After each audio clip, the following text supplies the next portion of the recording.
Hi guys, it's time for art again. Today we're going to do a perspective drawing, and the type of perspective drawing that we're going to do is called foreshortening. Foreshortening is a drawing where it looks like the object is falling backwards. So we're going to use layering to make it look like our feet and our hands are closer than the rest of our body, so our body has the illusion that it's falling backwards. All right, to do this project, you're going to need 2 pieces of drawing paper, and I'm going to show you what we're going to do with those in just a second. So while I'm moving the computer, if you need to go get your drawing paper, a pencil, a Sharpie, or a black marker, and some crayons, and get yourself set up, then we can get started. All right, here we go.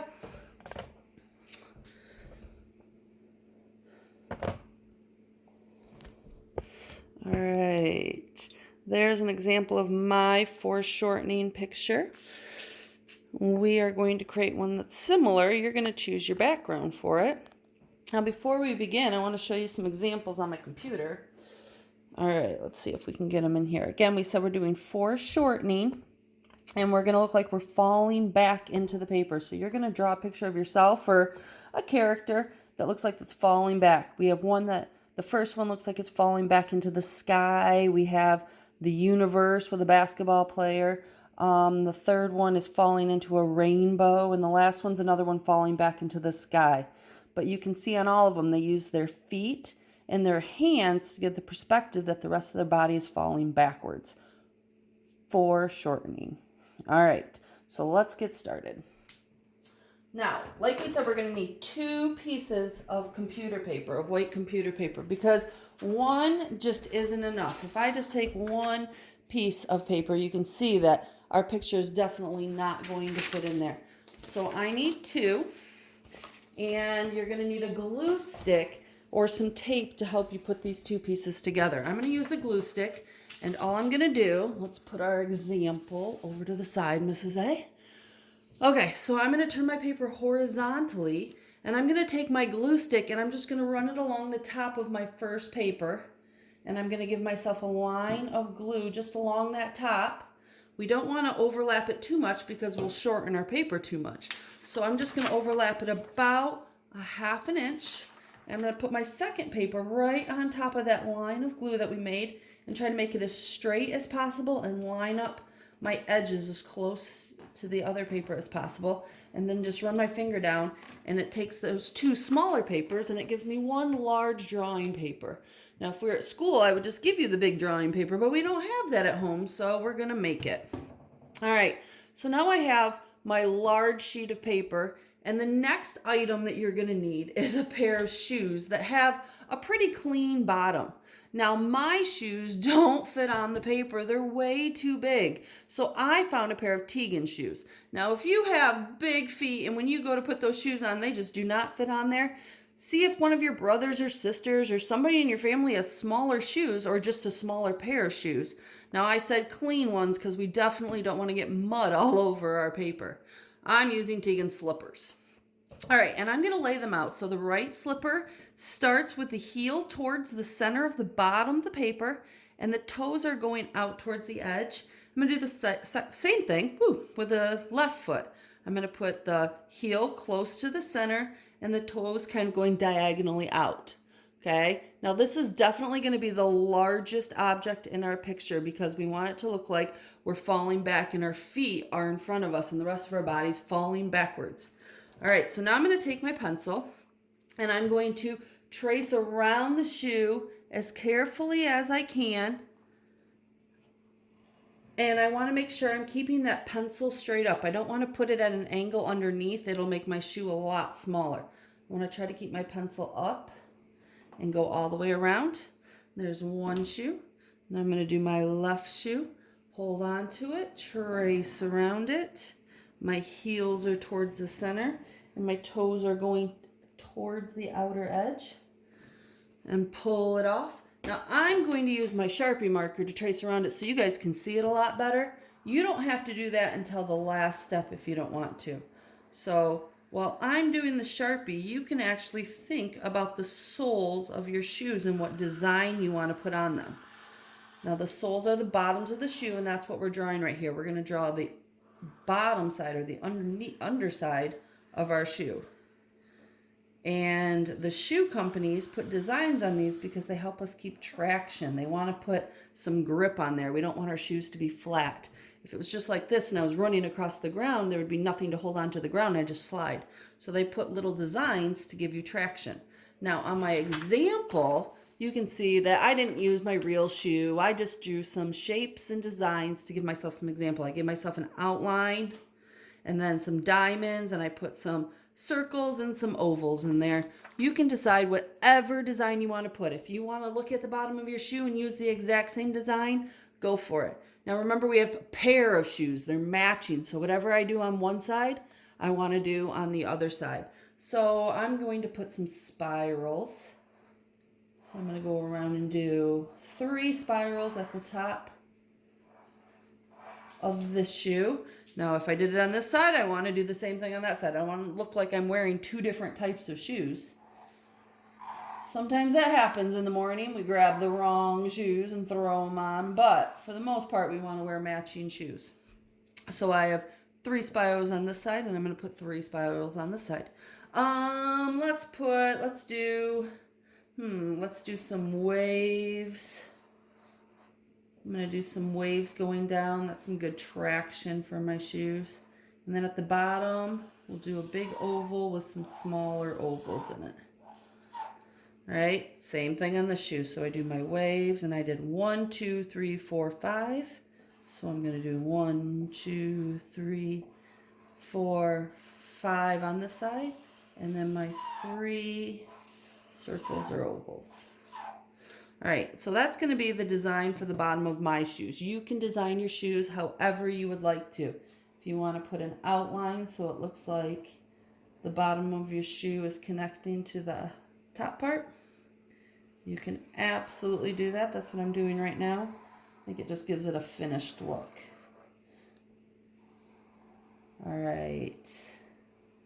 And if I go too fast during this video, go ahead and pause it and do your drawing, and then when you're ready, you can push play again and we'll start right up where you left off. Okay, so we have our 2 shoes, and again, the 2 shoes are going to be the largest part. We want it to look like they're in the front and the rest of our body's falling back. Then we're going to use our hands. Now, you have a few choices on the hands. You can use your hands, absolutely, that's what I'm going to do, use my hands and trace around them. Or you can use a brother or sister's or even mom's hands and have her put her hands down or their hands down and trace around them. Or you can put your hands down and have somebody help you trace them. I know sometimes, like when I'm doing it, I'm all by myself. I'm going to put my hand down and trace around it. And while we're tracing, we want our hands to look like they're farther back than our feet. Okay, our legs are sticking out longer than our hands, so our hands are going to be behind our feet. So even though I'm putting my hand, the palm of my hand, over the top of my shoe, I don't want to draw the part that is over the shoe because I want my hand to look like it's behind it. I'm layering it. So I'm going to hold my pencil straight up, because if you put your pencil like this when you're tracing your hand, you're going to give yourself toothpick fingers. Okay, we don't want that. We want our fingers to look realistic. So I'm laying my hand down. I'm definitely not stretching it out as far as I can because I don't want my hands to take up the rest of my drawing paper. So I have my fingers spread out, but they're not spread out as far as I can. And I'm going to trace starting at the edge of my shoe. I'm going to trace around my hands with my pencil up. Remember those toothpick fingers that we don't want. Okay, and I'm going up and down. Now this hand's pretty easy. We practiced doing this when we were in kindergarten and we were drawing turkeys with our hands or drawing pictures by tracing our hands. Okay, I'm going to outline it with my Sharpie so you can see better. That hand was pretty easy because I'm right-handed and I'm still have the pencil in my right hand. I was just tracing my left hand. Now when I have to trace my right hand, it gets a little trickier. That's why I said it's absolutely okay if you want to go find somebody and have them trace your hands for you. Especially when you're tracing the hand that you normally write with. All right, so now I'm going to put my right hand down, and this is where it gets tricky for me. Okay, I'm going to use my left hand to trace my hand. So I'm going to start on the edge of my shoe. Remember, I don't want to trace into my shoe, and I'm going to trace around that hand And I'm trying not to overlap my hands too much. But again, we want to keep our fingers apart and use our pencil straight up and down. Ooh, I'm going a lot slower on this one because I am not used to drawing with my left hand. And I'm coming all the way around to the other side of my shoe and stopping. All right, so let's outline it for you. Now, while I'm outlining this, you can think about the palm of your hand because we're not going to put fingernails on this. We don't want it to look like we're falling and the front of our hands are showing. We are showing the palms of our hands or the backs of our hands, bottoms of our hands. All right, so I'm going to outline my right hand real quick. Did a pretty good job with my left hand. All right, and stop at the edge of my shoe. Okay, so when we think about the palms of our hands, we have lots of details in there that we don't always notice. We have creases where our knuckles bend in our fingers. So I have a crease 1, 2, 3 creases in each of my fingers where they can bend. I also have lines in the palm of my hand, in the palm of my hand that I want to add into my picture to make it look more realistic. So let's move this down a little bit. And when I think about those creases in my pinky, I'm going to put 2 little creases up here for that first bend, and then 2 little creases for the middle bend, and then at the bottom just a small crease that shows that I can bend that finger all the way down. So 1, 2, 3 creases. And I'm going to do that same thing in all of my fingers. So that top bend, then our middle bend, and then down at the bottom. 1, 2, and 3. And then you can put, if you look, some of them have more than one line. This middle one usually has 2 lines that bend. So 1, and then I have the 2 lines, and then 3. And 1, oops, that's my thumb. So in my thumb, I'm going to bend this way, and oops, yeah, we're okay. I'm going to have it come over here. All right, and then I have the lines in my palm, and I have some lines that go this way and this way. And we're just putting some movement in our hand so it looks more realistic. So you can definitely see how this looks more like the palm of a hand than this one. So let's do the same thing over here. So my palm, 1, 2, and then 1, 2, 3, 1, 2, and you can just take a look at your hand and do the best replica of what the lines in your hand look like. If I wasn't drawing in Sharpie, I definitely see a couple lines that I would fix. That's why I suggest you do it in pencil first, because you can make it look way more realistic.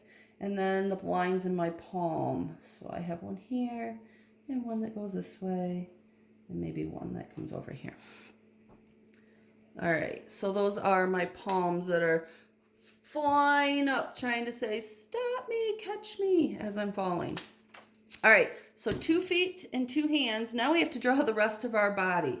So we're going to start with our head, and our head's going to be way smaller than our hands, okay? Even though it looks like our head should be this giant piece right here, remember we're foreshortening, we're falling back. So I'm going to pick the spot right in the center of my hands, and I'm going to draw my face shape. Now I'm not going to draw the dome on top of my head. I don't want to draw just an oval or a circle for my face. I want to make it look a little more realistic. So I'm going to start on the side, and I'm going to come down and come behind my fingers, okay, and give my chin a little point and then come back up, all right? And I'm just doing the side, and I'll do it with a Sharpie so you can see better. Okay, so I came down behind my fingers, I gave myself a chin, and then I came back up. And that's going to be the bottom half of my face. Now I can add my neck, and I definitely want my arms to be coming out to attach to my hands. So I'm going to come down, and then I'm going to come a line out, and it just is a line that looks like the rest of my arm and shoulder is behind my hands that are flying up in there. Okay, and do the same thing on this side. So I can have that arm go, and it just connects to the side of your hand and you stop. Okay, and then you can either have, so you can see on my example, you can either have your arms come back in and have your body come down, or depending on how close your body is, I can just say the rest of my arm is going to connect over here, and so this is going to be the side of my shirt, and I can have my shirt connect. Okay, and then I'm going to put a little belt on there to have a separation between my shirt and my pants. All right, so I'm drawing my belt in there, and then my legs are just kind of V'ing out. So I'm going to start here and go out to the side of my shoe, and I stop. Then down at the base. Now I had to do, on my example, I had to do my legs coming out to the side of my shoe just a little bit. On this one, I'm already touching, so I don't need another leg that comes out, but I do need to show where my legs are. Oops, sorry. Underneath. I need to come up in that V. Okay, so under here, I'm going to start on the side of my shoe, and I'm going to come up into a V, and then come back down until I hit the side of that shoe, and then I stop. So it looks like my legs are connecting to those big old feet that are in the picture. So I've got legs, a body, my arms are connected to my hands, and my head. Now I just finished my face. All right, so our eyes, when we're thinking about our eyes, we're doing that football shape or that almond shape. So I come around and I give myself a point, and then I come back. So that's going to be my first eye, and I put it at the top where I ended my head. And I want to try to make that same shape going in the opposite direction. So we don't want one eye bigger and one eye smaller. We want them to be about the same.